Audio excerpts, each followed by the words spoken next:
beginning with John chapter 15 verse 30 as quoted by my brother Sharosh, where Jesus is answering Philip, he says, if you have seen me, you have seen the Father. Which by reasoning the Christian thinks that Jesus is the Father. But if we look at it in its context again, there are a series of misunderstandings. From the very word go, chapter 14 begins with that misunderstanding, and the misunderstanding of the disciple continues. Chapter 14, it says, Jesus is telling his disciples, and whither I go, ye know, and the way ye know. You know where I'm going, and you know how to get there.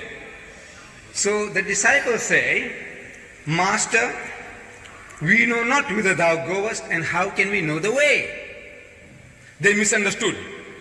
Jesus was speaking about spiritual journey, thinking of geographical locations like Dundee, Newcastle, where Southampton.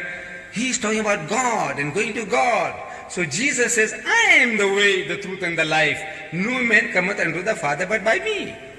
This was too heavy for them. They couldn't follow what he's talking about.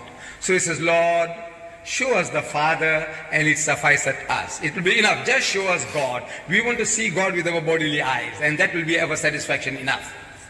In answer to that, Jesus says, Philip, you have been with me for so long. You are a Jew.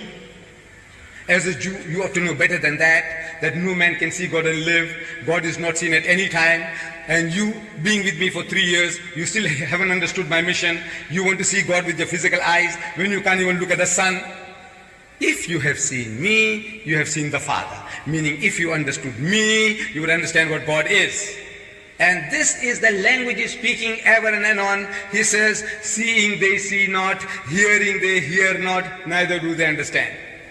This seeing is not physical seeing. If you understood what I am, you would have understood what God is. You wouldn't make such a silly request. He is not claiming to be the Father. You said that you believe in God. This God has character. He knows the future, he knows the past, he knows the present. He doesn't change his mind. You agree?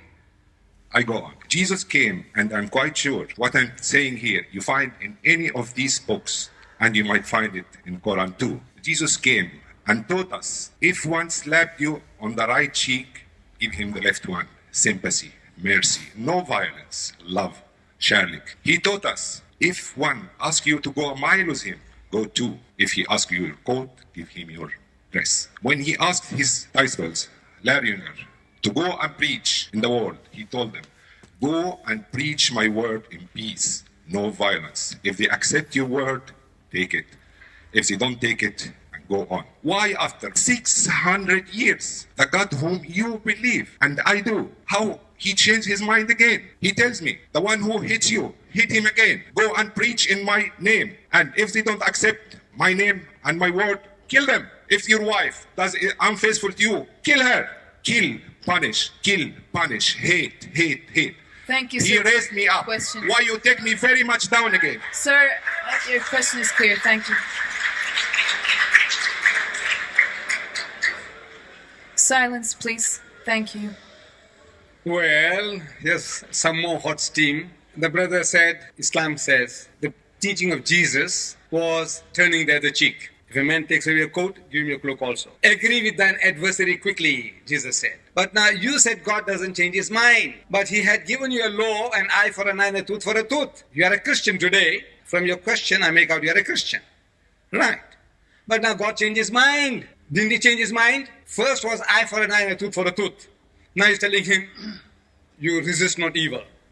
When a man hits you on the right cheek, give him the other. He's changed his mind. He changed his mind according to your Bible. Wait a minute.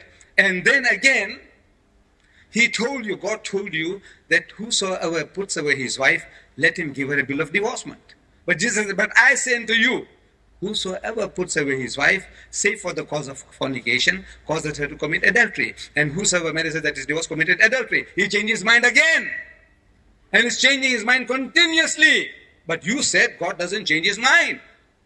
Now, you will have to account, or the pastor will have to account for that, not me. When you say make allegation against the Quran, The Quran says that if anybody does not accept Islam, chop off his head, kill him. Here is the Quran, and you have up to 10 o'clock to find that verse and show it to us. I'll read it for the people.